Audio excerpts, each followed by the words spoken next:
Detrás de cada gran idea se esconde una historia con el poder de cambiar vidas. Ideas que enseñan, historias que inspiran. Esto es Relatos, Voces Extraordinarias, una producción de Radio Monumental.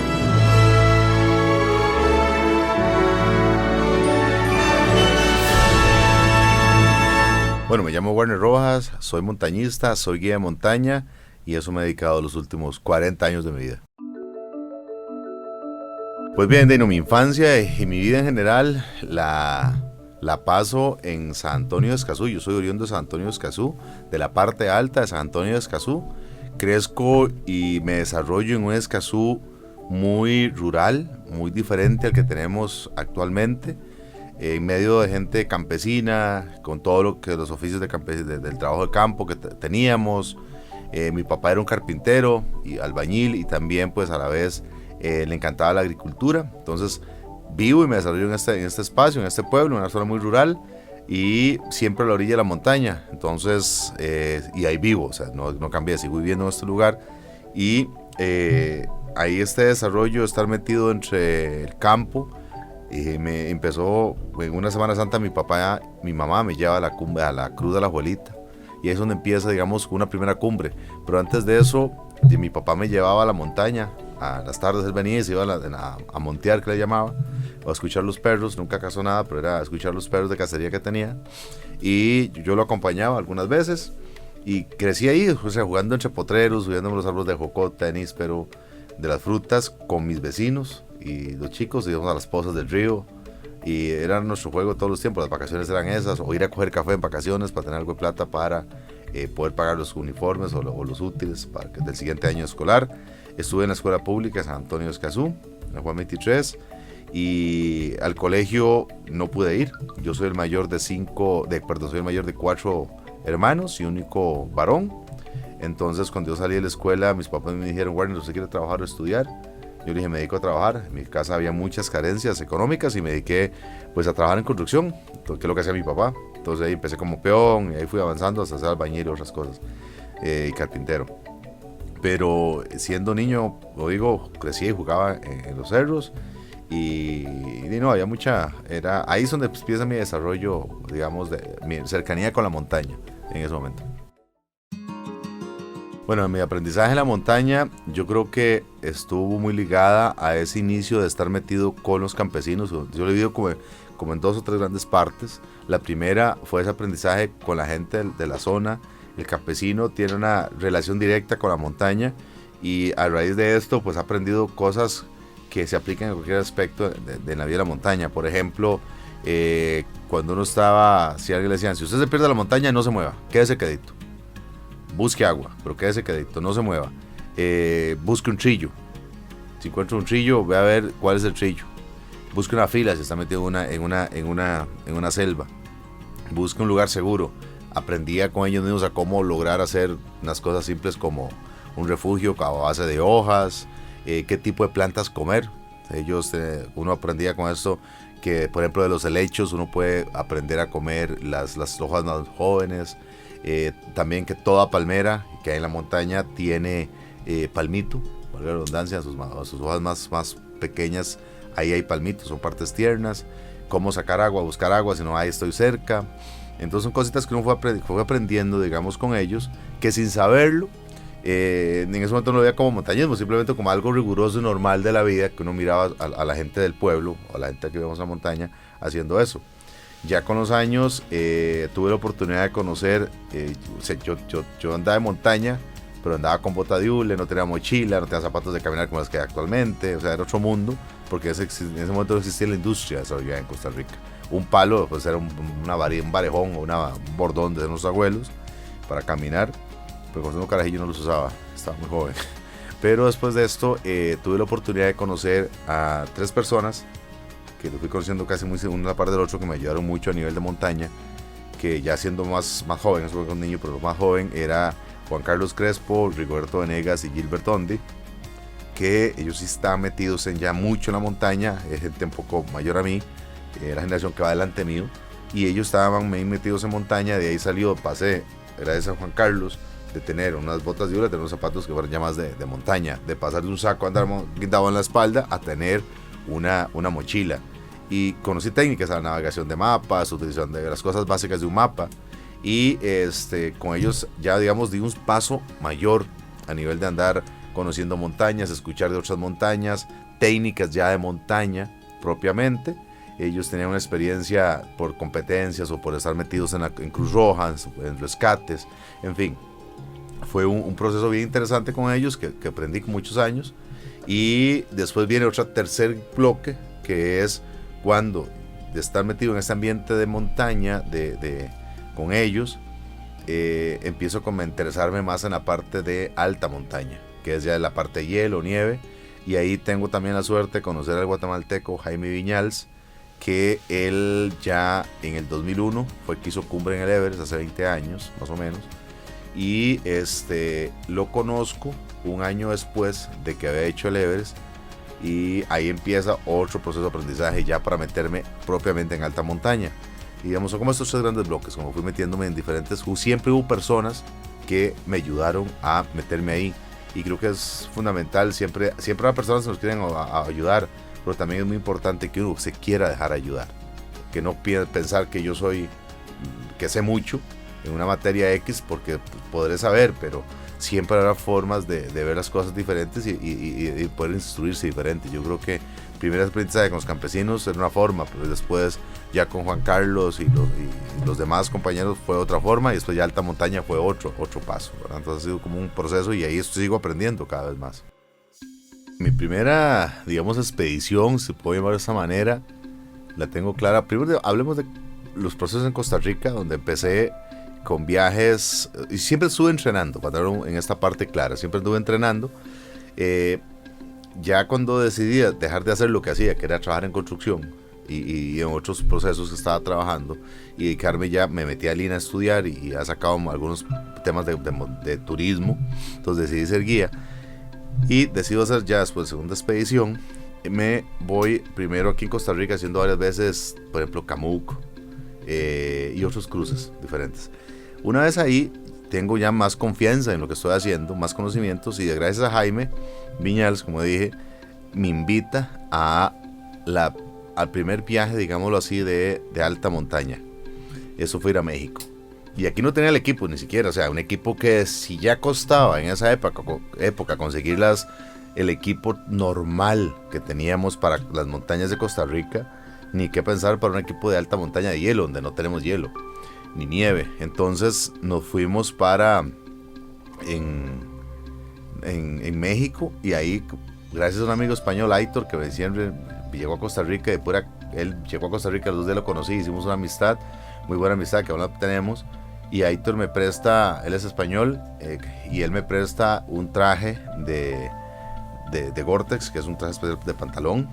Me presta una jacket, me presta los grampones, que son como las picos que uno se baja los zapatos. Las botas ya las ha conseguido, mi esposa es de Holanda, entonces ella tenía, fuimos a Holanda y conseguí unas botas así, las más baratas que habían, que eran mi número exacto. De hecho no, el número exacto no, era 3 números menos que mis pies, pero así subí. Me los llevé y me fui a esta primera expedición, y recuerdo que Jaime, subiendo el Stasiwalt, él le pasa algo, se enferma, entonces y lo llaman de la casa, que tenía una emergencia en ese momento, y se va para su casa en Guatemala, y yo me quedo en México. Me quedé hacia la siguiente montaña, yo no quería abortar, subir el pico de Orizaba, que es la montaña más alta de México, entonces me fui para allá. Y ahí pues fue mi primera experiencia, fue un montón de muchos sentimientos encontrados, porque por ejemplo tuve la ventaja que en el refugio en que estábamos, que se llama Casa de Piedra, ahí conocí un par de mexicanos, porque yo estaba preocupado de que iba a subir la montaña sin tener ninguna experiencia, pero dije, yo subo. Entonces fui a esto con ellos, conocí, me llevaron montones. De hecho, nunca se me va a olvidar, por ejemplo, también cuando puse mi pie por primera vez en el hielo, en la nieve, sonó, y yo juré, Dios, esto se quebró. O sea, el susto era terrible, esta carajada se quebró, ¿qué va a pasar aquí? Pero bueno, ya vi que no era así. Yo me acuerdo que cerré los ojos porque sonó muy interesante, y el chico mexicano iba hablando detrás mío, iba hablando delante mío, yo con los ojos cerrados porque se quebró esta vara, pero cuando ya miré que él pasó, digo, no, perfecto. Después de eso, subí, iba a subir, el chico mexicano, uno de ellos se devolvió nomás entrando al glaciar, el otro continuó, pero este segundo se devolvió. En un momento dije, bueno, tengo fuerza para subir, pero no tengo fuerza para bajar. Entonces mejor me devuelvo ahora que tengo un poco de fuerza. Le digo, perfecto. Edison se llamaba, o Edson, perdón.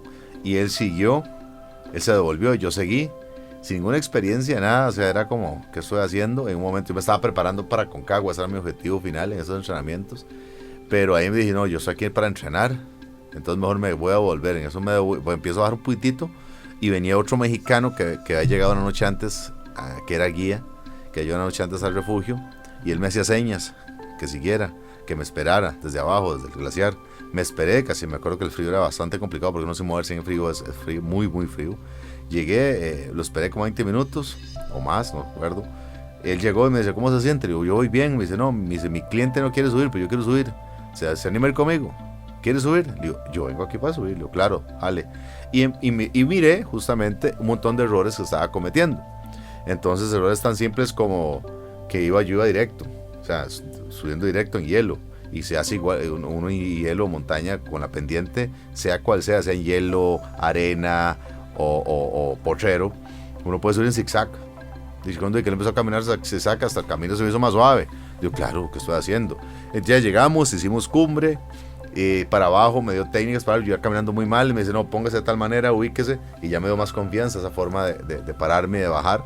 Y ahí empecé a aprender cosas, y vi que había que mejorar un montón de cosas y cómo lo iba a hacer. Entonces era un proceso que fue diferente, pero fue ese inicio, digámoslo así, en mi alta montaña, primera expedición oficial, ya dedicándome a esto que quería y con proyectos visualizados hacia adelante, porque de ahí iba para Aconcagua, que yo quería subir la montaña más alta de América, que para eso me estaba entrenando. Y estando en Aconcagua me encuentro con un reto que se llamaba los 7 picos andinos, que era básicamente escalar la montaña más alta de cada país por donde pasa la cordillera de los Andes. Empezaba en Venezuela y terminaba en Argentina, lógicamente Chile, Argentina. En Venezuela el pico Bolívar, en Colombia el Vitacura Blanco, en Ecuador el Chimborazo, en Perú el Huascarán, en Bolivia el Sajama, en Chile el Ojos del Salado, y Argentina con el más alto de todos, que era el Aconcagua.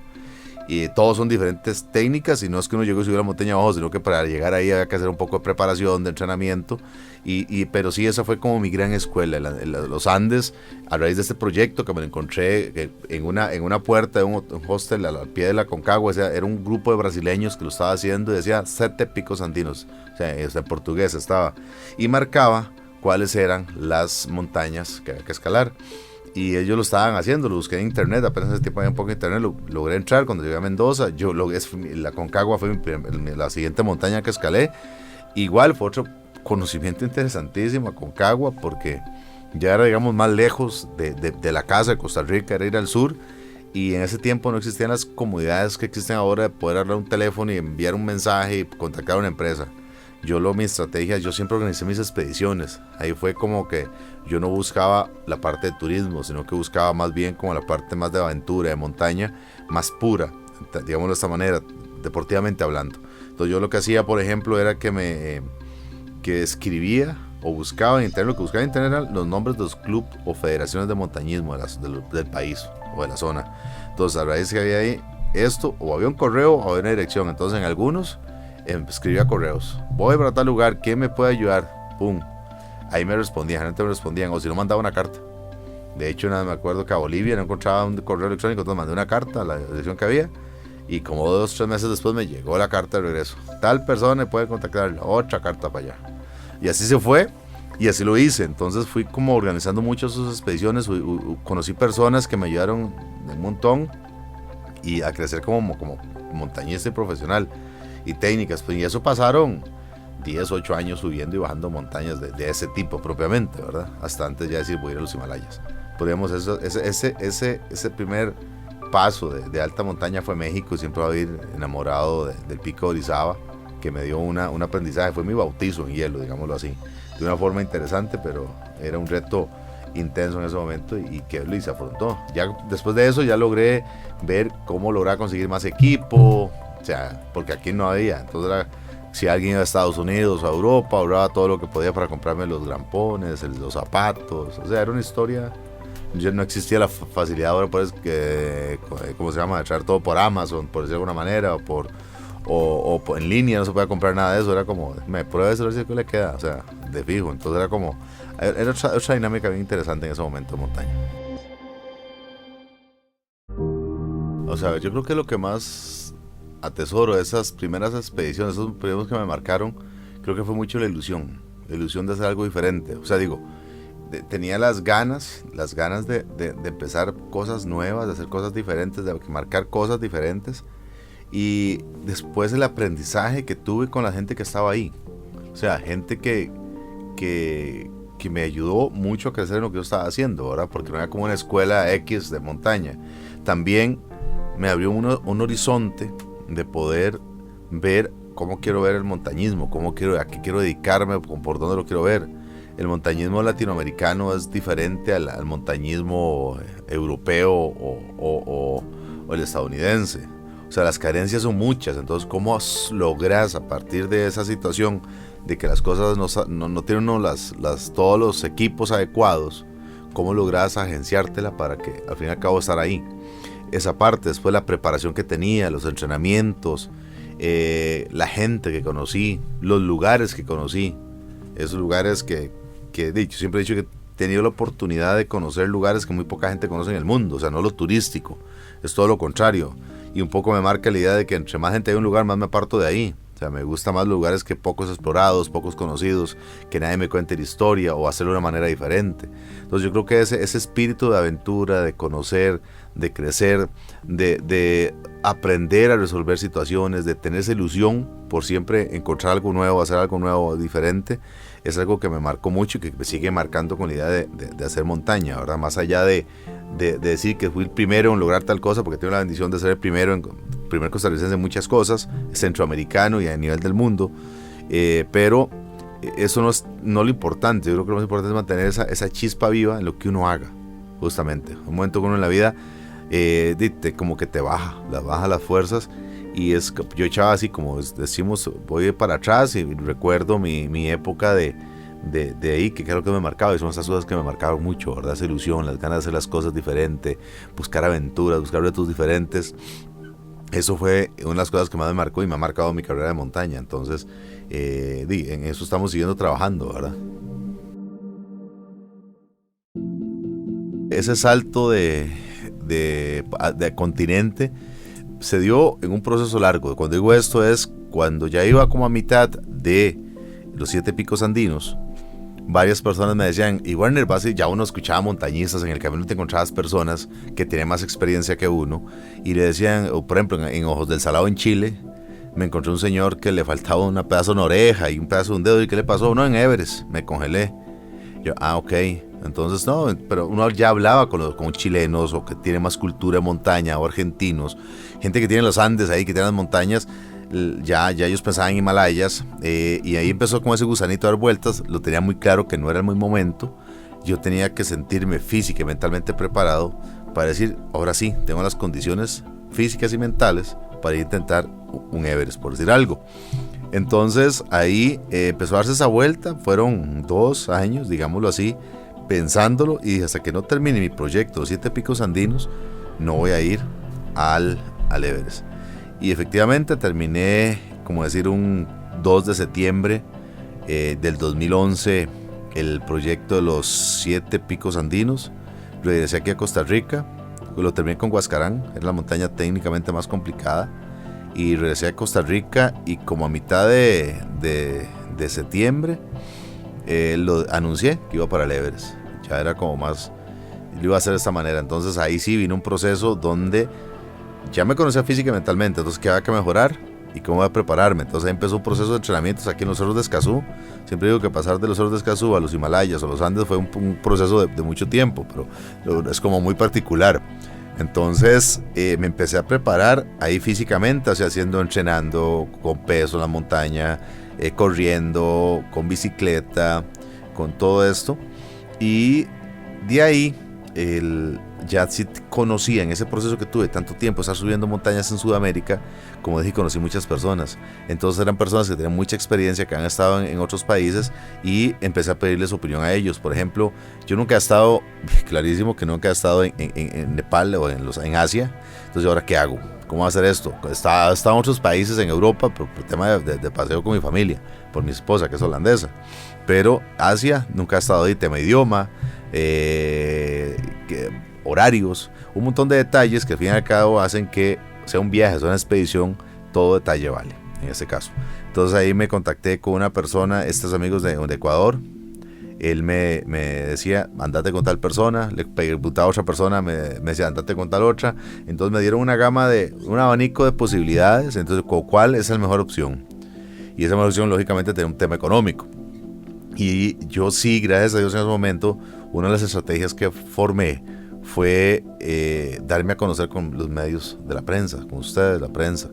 Y eso, montando ese proceso, montaña que subía, montaña que enviaba información en ese momento. Ya existía el correo electrónico, lo cual era una salvada, pero en ese momento, ¿verdad? Y uno bajaba a una capital, o sea, bajaba la montaña, se iba a la capital, y en varios lugares se metía uno donde era un café internet, que es lo que había en ese tiempo, porque no habían teléfonos inteligentes, ¿verdad? Entonces era muy cómico hacer toda esa transferencia, pero enviaba información. Cuando decido ir al Everest, ya la gente tenía conocimiento mío, los periodistas de ese momento. Entonces, digamos, ocupaba de ese que la gente conocía, subía hablando de mí, porque ocupaba de conseguir recursos para patrocinados, para patrocinio para ir a la Everest, que es una montaña cara, y a Asia, y todo el viaje. Entonces, primero entonces me enfoqué al entreno aquí, y lógicamente ya cuando fui para allá, buscar toda una logística, porque es un tema de logística al fin y al cabo, de estar en montaña, en un Everest, un 8000, porque no es una montaña que se sube y se baja como hemos subido montañas aquí en América, con el tema de, no sé, de Aconcagua u otros, que son 15, 22 días. En estas expediciones somos expediciones de 2 meses o 2 meses y medio, en un 8000. Entonces era de todo el tema de salir fuera de la familia, o sea, hay un montón de cosas, desde seguros, porque es claro que uno de cualquier momento puede dejar la vida ahí, o se puede dejar la vida en un 8000, pero ese proceso fue muy bonito. Yo me fui 8 días antes de que empezara mi expedición oficialmente. Yo creo que eran 12 horas de diferencia con Nepal. Tenía que ir a conseguir equipo, un equipo ya más importante, o más caliente, digámoslo así, más grande que el que tenía para subir las montañas normalmente aquí. Entonces era conseguir pues, la plata para eso, conseguir ese financiamiento, irlo a recoger, porque a veces, de hecho, pasé a Holanda recogiendo cosas, literalmente todo le han mandado a mi suegra, fue a conseguir traerlos, y yo pasé a la casa de ella en Holanda recogiendo, y después el día siguiente seguí para Nepal, viaje larguísimo en su momento, y ya en Nepal igual, o sea, 8 días antes, con una cultura totalmente diferente, pero de una otra manera, con un poco de caos, digámoslo así, en Nepal. Entonces me sentía como en la casa, realmente era como, me sentía muy tranquilo, digo, mira, eso como que no hay problema. Después tenían comidas que, con el tema de la comida, alimentación, a mí me encanta la comida con especies, y eso ellos tienen pues todo ese tipo de comidas, la gente es súper amable, entonces esas cosas era como muy, que me sentía muy bien en ese espacio, digámoslo de esta manera. Y ese cambio, 8 días después llegaron mi grupo, era gente de Inglaterra, básicamente, de Inglaterra y otros países de Europa, pero sí fue un cambio de un proceso de mucho tiempo, ¿verdad? Pensándolo y manejando, porque lo más importante era sentir cómo me sentía yo físicamente y mentalmente para prepararme un 8000 y en una expedición que no fuera tan comercial. O sea, era mi primera vez en Asia, entonces, y en el Everest, entonces ocupaba así un respaldo de seguridad de alguien que diera adecuados servicios. Cuando digo adecuados servicios, una expedición al Everest, por ejemplo, uno ocupa en una tienda de campaña, uno ocupa 4 o 5 tiendas de campaña, y cada tienda de campaña vale, a comprarla en el mercado, vale entre 400 y 600 dólares. Entonces, ¿dónde se va a llevar? Entonces uno contrata esos servicios. Entonces, ¿quién me da esos buenos servicios? Hay un montón de cositas, de detalles, y eso fue gracias a la gente que estuvo detrás mío, y fue un proceso de meses y conseguir la plata.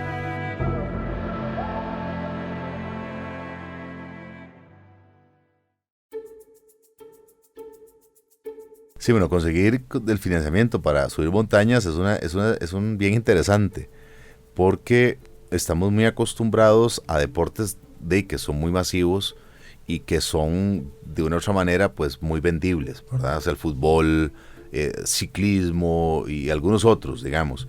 Pues siempre lo he dicho, o sea, la gente se pelea, es que el fútbol sí da plata. No nos peleemos con el fútbol, aprendamos del fútbol. No nos cerremos a la oportunidad de poder crecer y decir, ellos tienen mercadológicamente una actividad que lo puedan conseguido. Entonces, pero aquí además de conseguir recursos, lo primero que hubo que enfrentar fue cambiar mentalidades y cambiar actitudes. Porque hubo mucha gente que llega a pedirle trabajo y en algún momento una persona me dijo, pedí patrocinio, y en algún momento una empresa, o el gerente de una empresa de mercadeo en una empresa me dijo, no sea vago, busques un trabajito, o sea, ahí nunca va a llegar. Fue lo que me dijo, mandó a buscar trabajo. Le digo, está bien, y no fue nada bonito, se los puedo asegurar, fue muy duro, pero me encontré con una realidad, que dije, no solamente subir la montaña física, sino la montaña de cambiar actitudes y mentalidades. Entonces dije, voy a hacerlo. ¿De cómo? Dando resultados. Primero convenciéndome yo mismo de que soy, que quiero lograrlo, y después dando resultados. Ese dando resultados fue, seguir preparándome, seguir creciendo.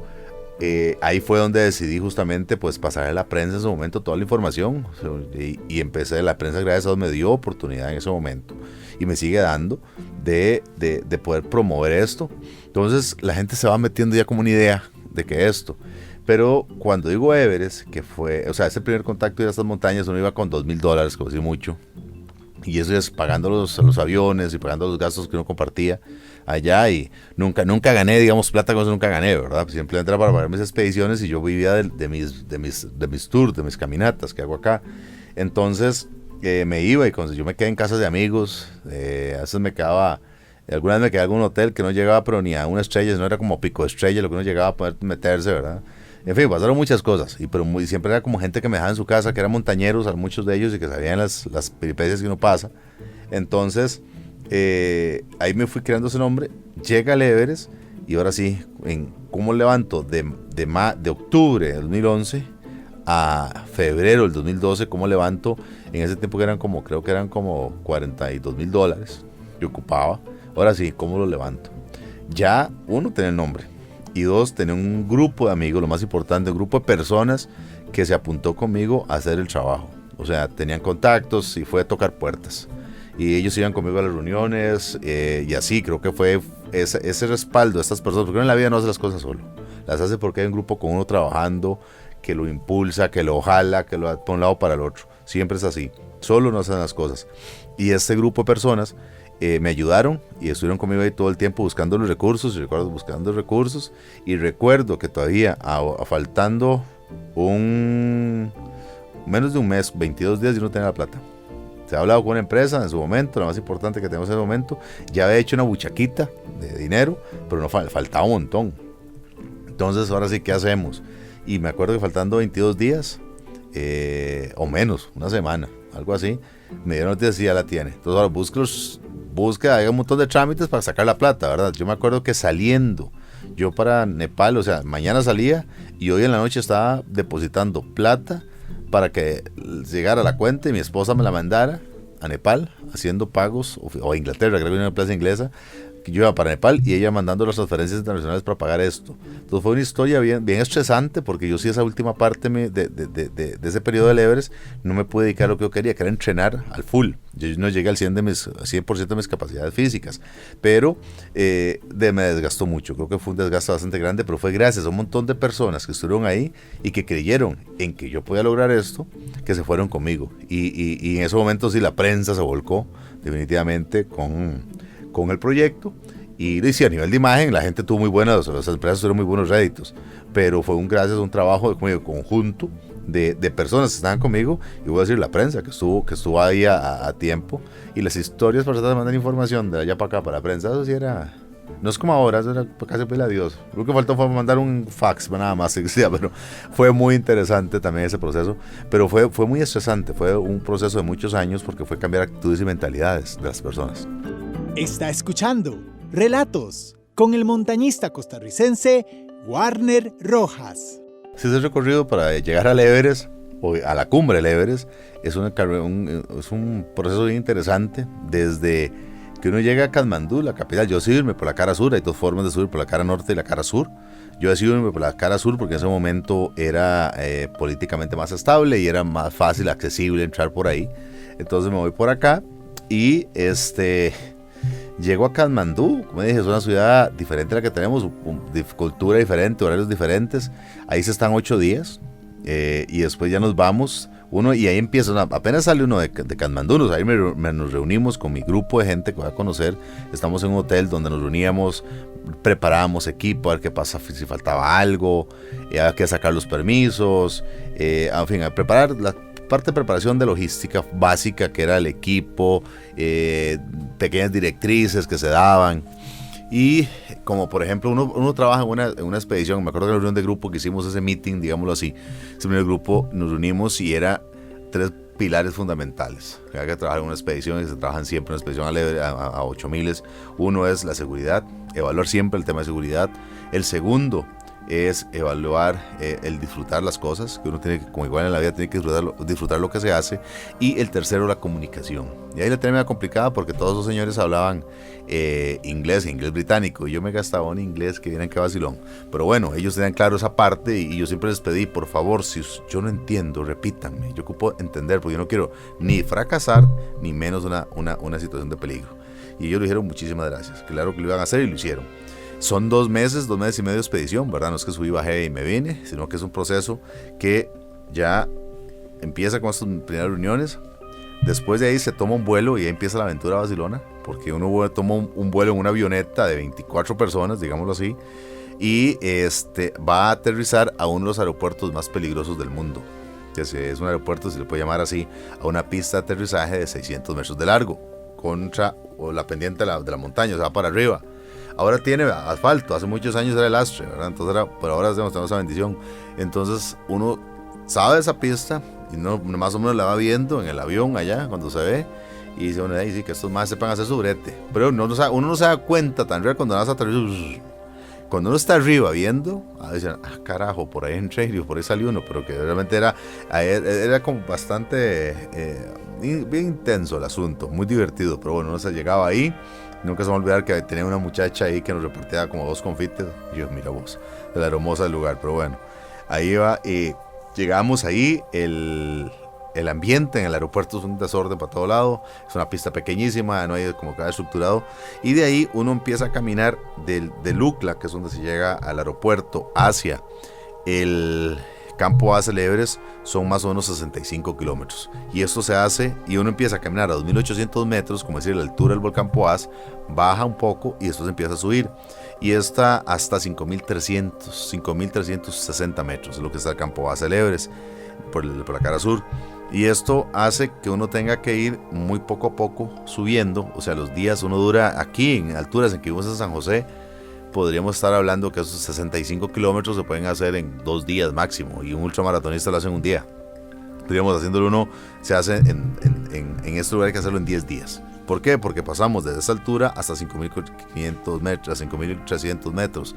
El oxígeno ya a 5.000 metros es menos, entonces uno va poco a poco subiendo y quedándose en los campos, en los pueblos que hay, para que el organismo se acostumbre a la altura. Nosotros tenemos la ventaja que vivimos aquí en San José a 1.000 metros, bueno, yo a 1.400, ya eso no marca una diferencia. La mayoría de grandes ciudades viven a nivel de mar, entonces ellos ocupan un proceso más despacio de aclimatación, pero vamos en un equipo, entonces vamos aclimatando. Un día nos quedamos en un lugar un par de días y ahí vamos a subir alguna cosa, a caminar un poco más, entre más para tocar altura. Eso haciendo que conforme vamos subiendo y poco a poco, hidratándonos mucho, tomando mucha agua, uno empieza a generar glóbulos rojos automáticamente por exposición a la altura. Entonces, entre más glóbulos rojos tenga uno y más agua tome, es más fácil que los glóbulos rojos lleven el oxígeno en el torrente sanguíneo, y eso hace que seamos más eficientes en altura. Y ese proceso empieza desde lleva de 72 horas hasta ya a un mes y 10 días ya uno tiene una aclimatación óptima, en teoría. Va a depender mucho del organismo, pero empieza a los 72 horas. Entonces empezamos poco a poco y 11 días duramos para llegar al campo base del Everest. Y en esos días nos nevó, no es que siempre está limpio ni nada, sino que es lindo, sino que nevó. Y ya en el campo base del Everest es uno llega, es un pedrero con hielo, donde uno se instala y uno ya tiene la tienda de campaña.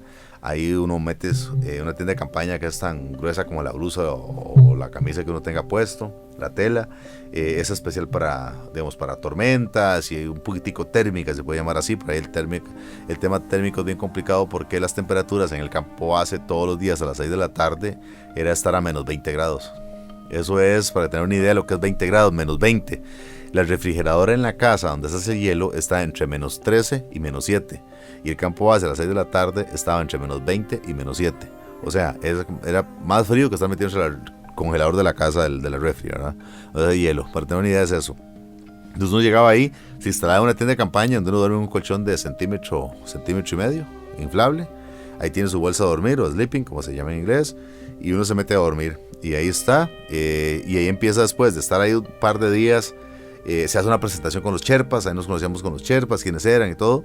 Después de esto lo que hacemos es que nos vamos para empezamos a aclimatar. Los Sherpas, el grupo de Sherpas, las Sherpas son la gente de la zona, es un grupo, los Sherpas es una etnia que hace más de 500 años emigró del Tíbet, una parte se fue hacia Nepal, y gente que nació a 4.000 metros de altura y tiene una adaptación a la altura increíble, gente muy fuerte, muy trabajadora, y que muchos de ellos han trabajado o se han formado como guías, digamos de esa manera, como acompañantes también.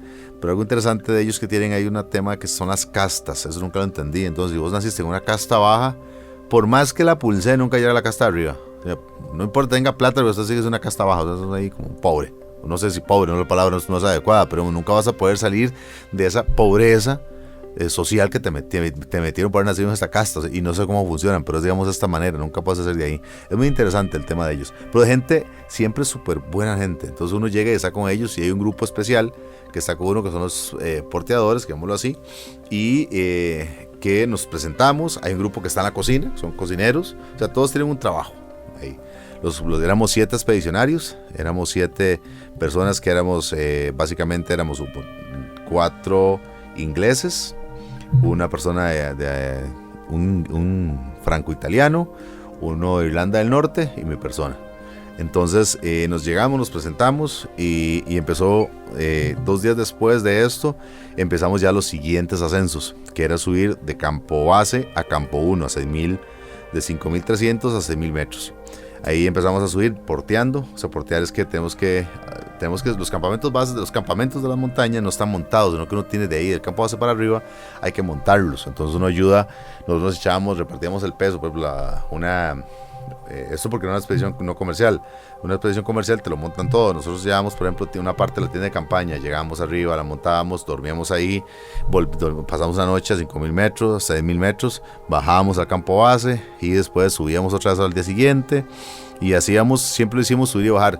Montamos el campamento 2 a 6.300 metros de altura, y eso nos servía. El campo 2 era como ya un campamento más grande, en el sentido de que uno bajaba sin peso, subía cargado al día siguiente para llevar cosas para ahí, o sea, tanto equipo personal como comida y equipo general. Y los Sherpas iban jalando otras cosas. Entonces, ese campamento lo visitamos varias veces. Esta zona lo que tiene, ese cruce, digámoslo así, no sería tan crítico si no fuera porque están las grietas.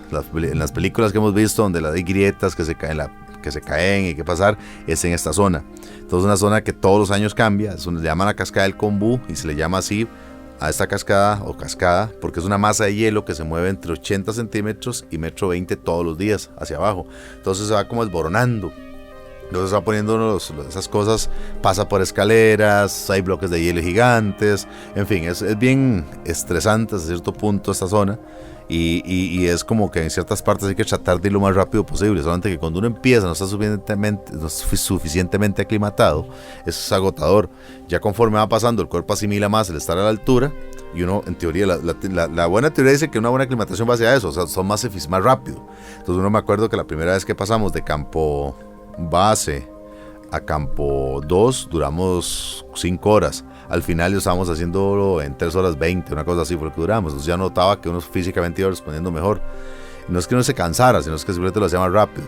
Entonces hacía ese cruce de grietas. Después ya se llegaba a una parte que era la más tranquila y se montaba el campo 2. Pasaban los días, ya la montaña uno empieza a sacar lo más y mejor. Nosotros llegamos a finales de marzo y el día que subimos a Campo 3, que es a 7.300 metros de altura, ya a esa altura nunca había estado. Entonces yo me mantenía muy, muy tranquilo, porque no sabía lo que era estar a más de 7.000 metros. Aconcagua casi está a 7.000 metros, 6.961 metros, pero no ha pasado de la Aconcagua. Entonces ahora sí, ¿cómo va a reaccionar mi cuerpo ahí? Entonces me la tiré muy suave, literalmente. Yo sí llevaba mi equipo, llevaba mis cosas para el campamento 3, o sea, cuando digo mis cosas, el sleeping, parte de la tienda, cocina, en fin. Y mi mochila pesaba más o menos unos 18 kilos esos días. Entonces pasamos, había que subir una pared casi que escalando en hielo, que pues ya se han puesto cuerdas fijas, que los Sherpas se han puesto cuerdas fijas, y se logra llegar al campo, llegamos al campo 3, me reaccioné súper bien. De hecho, llegó el líder de la expedición y detrás llegué yo, íbamos independientes. O sea, yo sí pedí que igual yo quería andar siempre independiente, no depender de un Sherpa o una persona que estuviera para mí, sino que subí, no había problema en eso.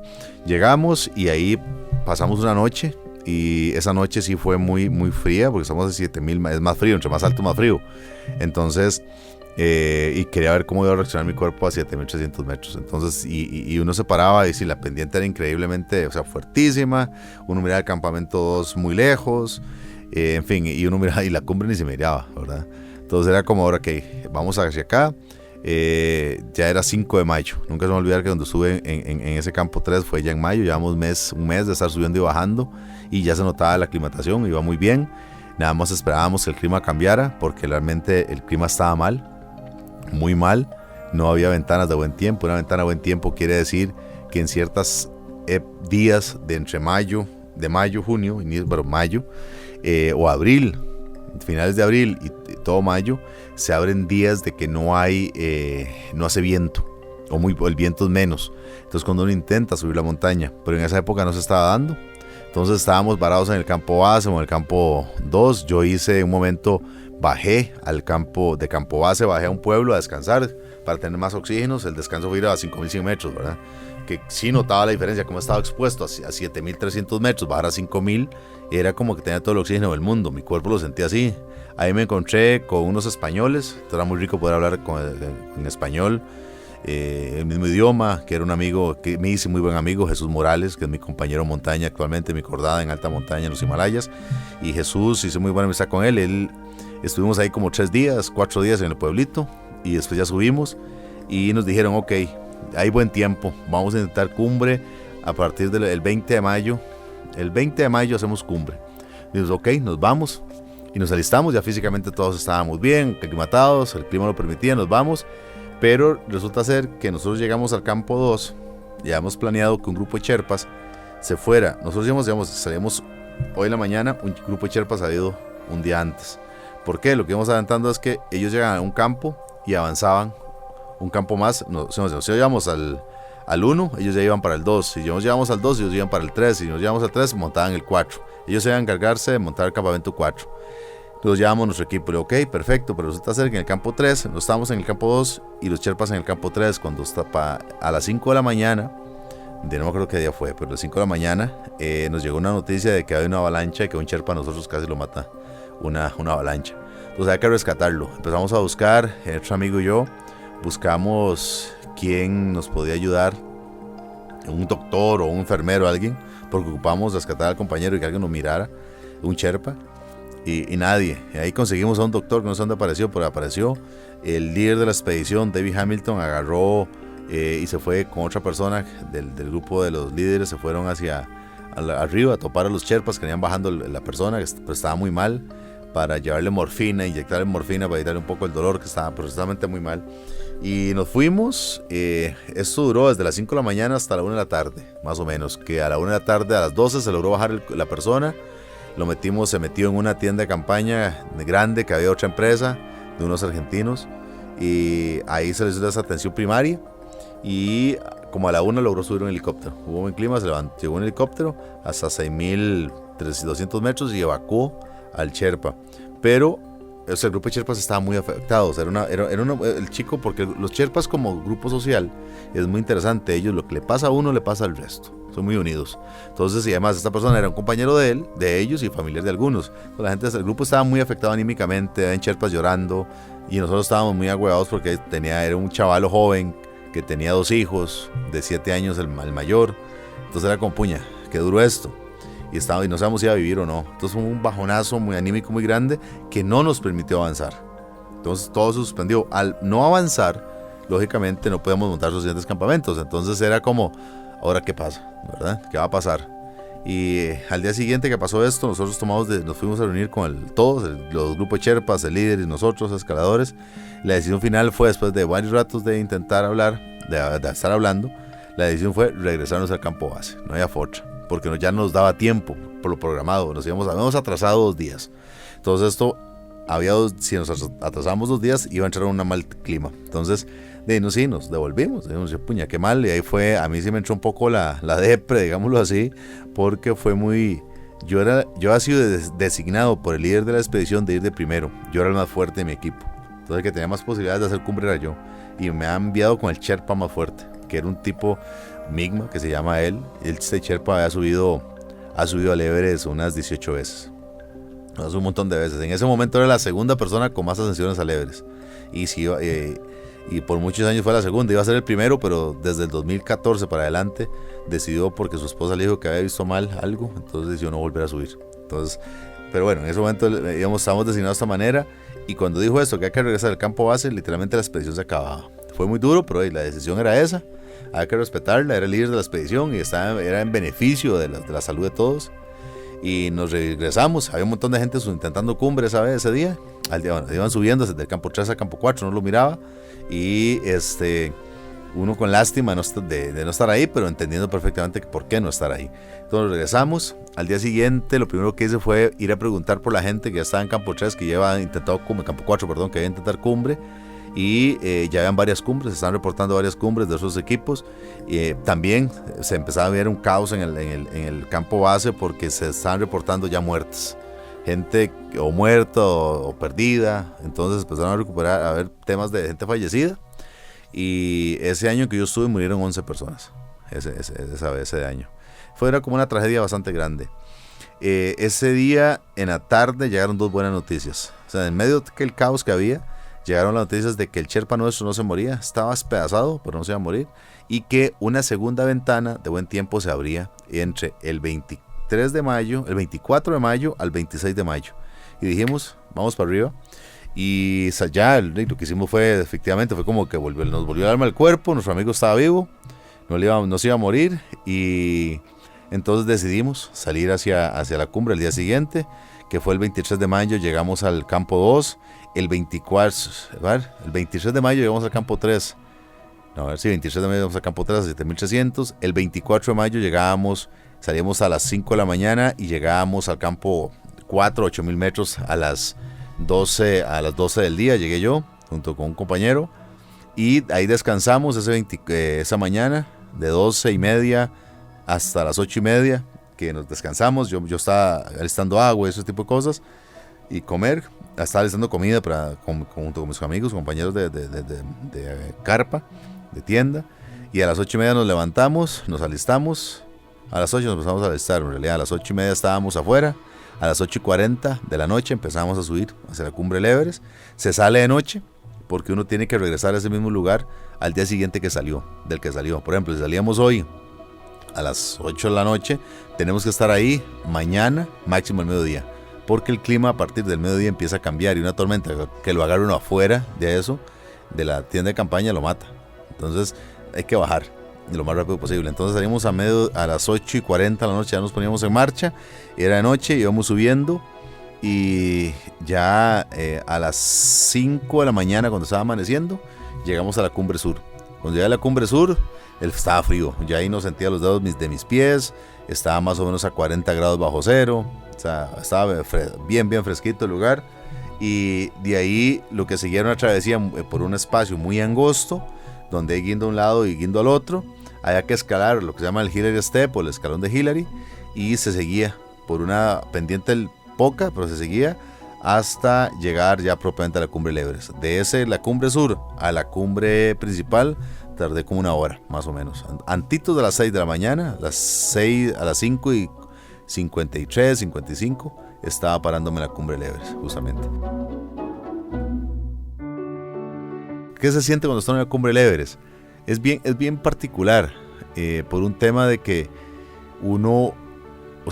la cumbre es la mitad del camino.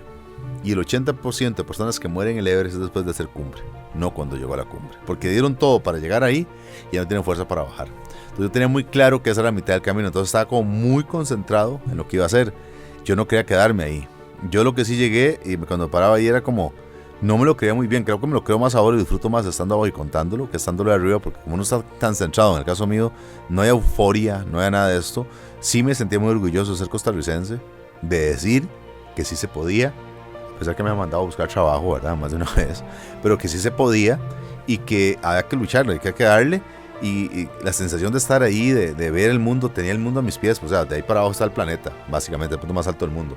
Entonces esa sensación de sentirme orgulloso, ser costarricense, de luchar, de decir, puta, sí se puede, y seguir avanzando, era fundamental, muy concentrado, porque cualquier movimiento, ahí uno se sentía cansado, lo que fuera, había viento, o sea, estábamos a 40, 45 grados bajo cero, o sea, estaba fresquito el lugar, estuvimos 20 minutos, porque no es el mejor lugar para quedarse un rato, ahí yo llegué primero, yo fui el primero de mi grupo en llegar, el último día subimos acompañados, subimos en pareja, por si algo le pasa a alguien, ayudarnos, porque están otros compañeros también con otros compañeros, los Sherpas con otros compañeros. Entonces todos llevamos un radio para comunicarnos. De hecho tuvimos que rescatar un Sherpa que se quedó ciego bajando.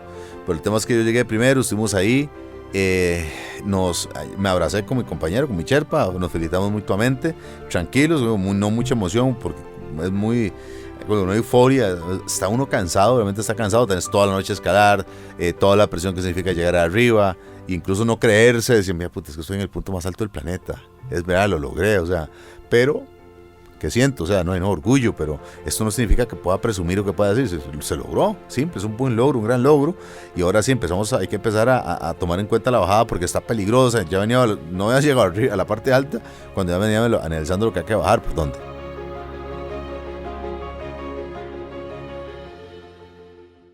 Cuando uno llega arriba uno anda con equipo, o sea, uno tiene un equipo y ese equipo que yo tenía aquí arriba era un tanque de oxígeno que pesa sus 6-7 kilos, no es de gratis, y uno andaba con la mascarilla, yo no iba a intentar el Everest sin oxígeno por una simple razón, yo nunca he estado más de 8.000 metros, iba patrocinado, lo que ha costado conseguir el patrocinio de este país y por un tema de ego, decir que soy el más fuerte, que puedo más que los demás, no lo iba a poner en juego. Los que quieren detrás mío, los chicos que quieren hacerlo sin oxígeno, háganlo, ya se demostró que sí se puede llegar, ahora a ustedes les toca a ver si lo quieren hacer sin oxígeno. Pero yo ya cumplí con lo mío, hacer que la gente creyera en eso. Y uno lleva esto, además lleva un traje que es como el de un astronauta que limita movimiento, unos guantes que son como los que usa Yocasta o Hanna para volarse cañazos, pero son para el frío, no son para bolsear. Lleva unas botas que cada bota, como los grampones, esos picos, pesa 2 kilos cada bota, no da movilidad. Entonces todo es difícil de mover ahí. Una mochila, que en esa mochila siempre llevo equipo extra cuando hago una cumbre, llevo anteojos extra, medias extra y guantes extra, porque son cosas que uno sabe que pueden fallar, entonces hay que tenerlas ahí. Agua, aunque no tomé, yo duré subiendo y bajando del campo 4 a la cumbre y volviendo a bajar, duré 16 horas. Y lo que llevaba era 1 litro de agua, que me tomé 1 litro de agua en 16 horas y me comí el equivalente a una menta, o sea, entre menos peso mejor. Yo estaba mentalizado para más horas, duré eso.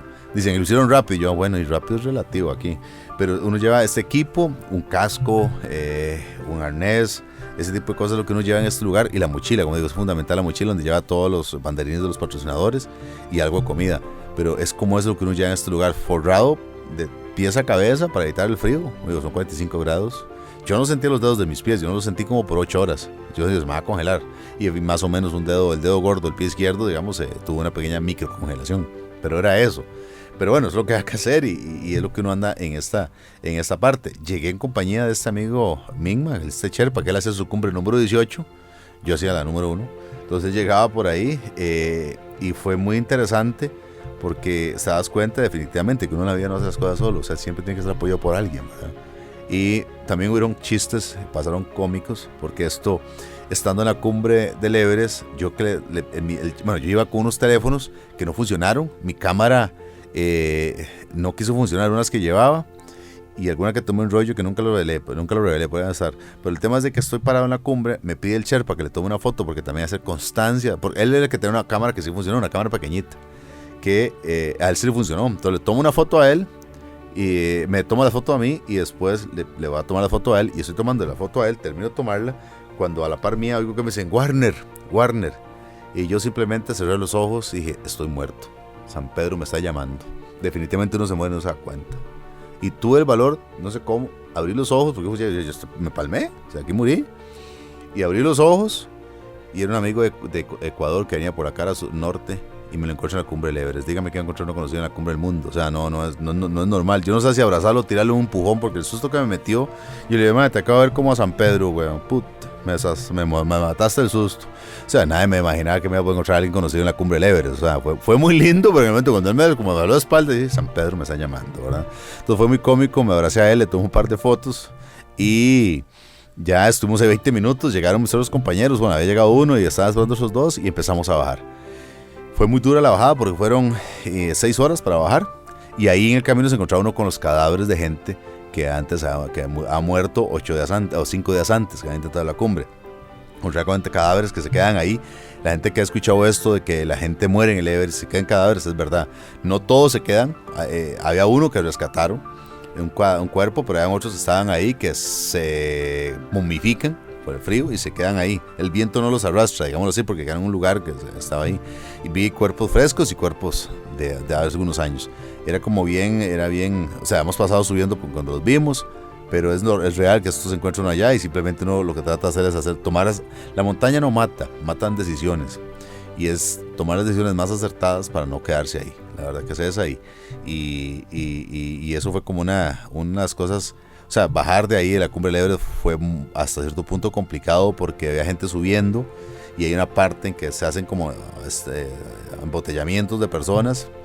Como solo una persona que se atrase ahí, ya no se puede subir. Es como un Hiller Step, es una parte como una escalada que hay. Entonces uno tiene que pedir, que yo le decía a un Sherpa que iba con un hindú, que era que no se movía, y ya detrás mío habían 7 personas que veníamos. Y yo le decía al Sherpa, le pegué con el piolet, que es un pico que uno usa, le dije así, que por favor le dijera que se sentara a un lado. El tipo se sentó y ya nosotros logramos bajar, porque estar a 40 grados bajo cero y no moverse tampoco es como muy bonito, ¿verdad?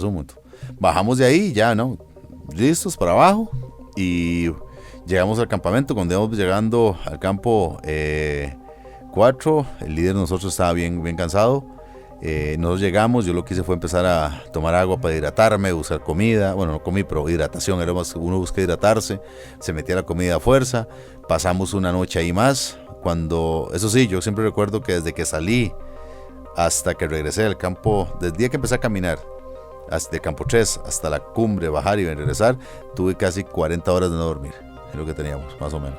Y expuesto a altura, o sea, realmente el cuerpo estaba golpeadito. Y llegamos, a pesar de que estábamos tan agotados, digámoslo así, yo dormí 4 horas y después al día siguiente sí bajé todo lo que sea, entre más baje ya uno empieza a sentirse mejor. Y bajamos y cuando llegamos a 4000, a 6300, pasé una noche espectacular durmiendo, tenía un montón de oxígeno más. Y ahí al día siguiente, de campo 2 al campo base, sí tuve un poco de miedo, de preocupación, porque ya era 25 de mayo. Entonces empezar a bajar ya, uno empieza en la parte de primavera, entonces está frío el lugar, empieza a calentarse a la parte esta. Entonces ya al final uno miraba estacas de hielo que se metían con un martillo, se metían o se sacaban con la mano. Entonces todo estaba como muy suelto y era así como que, aquí hacemos algo mal y nos espapallamos abajo, ¿verdad? O sea, nos queda un bloque encima. Entonces era como mucho miedo. Daba mucho miedo pasar por ahí, las cuerdas ya no estaban tan firmes, porque hay que usar los puentes se movían, estaban ya cacharpeados, entonces era como, bueno, ¿qué pasa aquí, verdad? Entonces esa parte sí me dio miedo, íbamos muy cansados, porque bajamos la mayoría del grupo, y íbamos deshidratados. Llegamos, me acuerdo que tuvimos la suerte que un grupo de cocineros que estaban en el campamento base estaban con binoculares, y nos vieron que íbamos bajando en un lugar donde ellos podían subir y los agarraron un poco de cafeteras con agua y jugo caliente. Los jugos aquí todos el tiempo son calientes. Entonces agarraron el jugo y subieron, nos toparon, faltaban como 40 minutos para llegar al campo base. Ellos nos vieron bajar, subieron todo lo que pudieron, nos topamos y cuando nos hidratamos ya tenemos otra energía, era simplemente hidratación, veníamos desgastados de arriba y ya bajamos súper bien, traíamos todo el equipo, yo andaba como 25 kilos en la espalda bajando y en esas condiciones, después de hacer cumbre, llegamos al campamento base, además de que tenía uno ya hidratación Y un hambrón, ahí se nos pone un hambre, y entramos a la tienda comedor que teníamos y nos han hecho un poco de comida de quesos. Me comí casi que la mitad, me dio, por cierto, no creo que cuesta una pega, me dio comer queso, del hambre que tenía ese día, pero bueno. Ahí nos quedamos esa noche, fue una noche de celebración, realmente, y el día siguiente el grupo ya salía al campo base, empezamos a bajar, pero el líder de la expedición, mi persona, el cocinero y otro expedicionario, King, que era de Irlanda del Norte, decidimos volarnos desde el campo base a la siguiente ciudad más grande, a Nanche Bazar, que había que caminar unos 42 kilómetros. Entonces decidimos caminar 42 kilómetros al día siguiente, llegamos al campo base. Claro, uno tal vez que estás cansado, yo no me sentía cansado realmente, más que después de empezar a bajar, sentís todo el oxígeno y uno siente que vuela. O sea que en ese momento que estaba de moda era Neri Brenes, decía que me echen a Neri porque yo sí me lo voy taco a taco con él, pero sentía mucha energía y llegamos, y el equipo después, el resto de gente llegó 2 días después, nos quedamos 2 días descansando ahí y el resto fue historia, ¿verdad? Que estamos contando el resto, pero fue muy bonito ese espacio de casi 2 meses y medio metido en la montaña.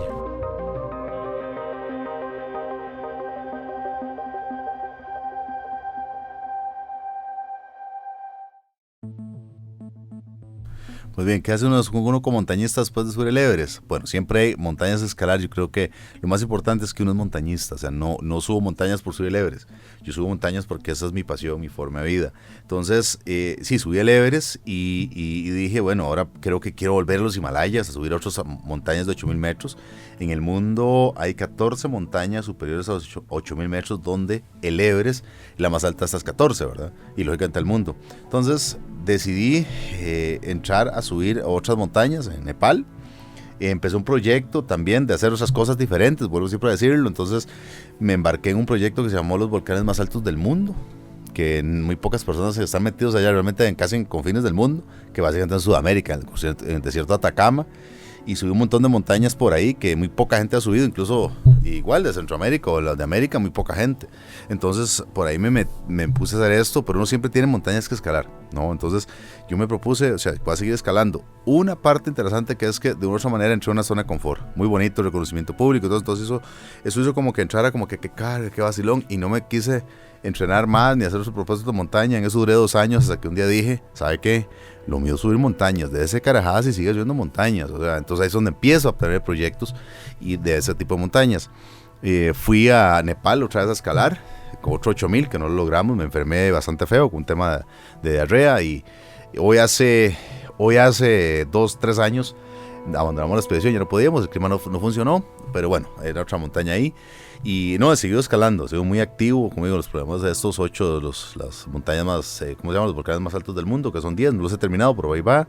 Y espero regresar al Everest, pero esta vez por la cara norte.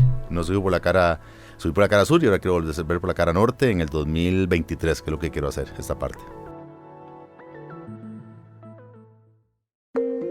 ¿Cómo se lidia uno contra el miedo? Yo creo que siempre digo, uno tiene miedo, no es que el miedo se quite. Simplemente hay que aceptar que el miedo existe. Y eso sí, como todo en la vida, ver de qué manera haces que este miedo logre uno volcarlo a su favor.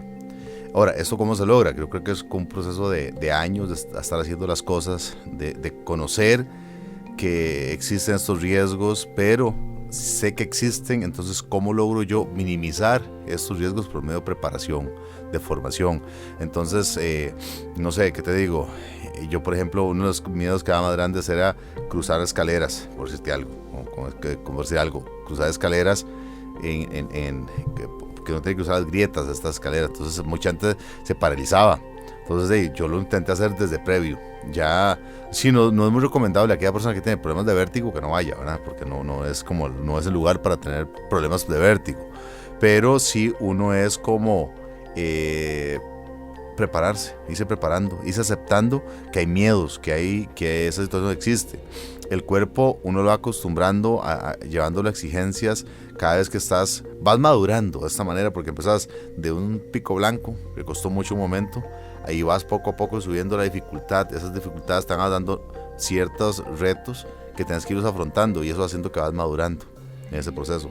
El primer día ya sé lo que es estar cansado, entonces cómo logro sobreponerme a mi cansancio, cómo ya sé cómo hacerlo, cómo lo he ido aprendiendo, sé que eso existe, y entonces cómo voy a reaccionar y cómo logro pues bajarle de alguna manera, ¿cómo decirlo?, la intensidad de decir, estoy cansado de qué tengo que hacer ahora.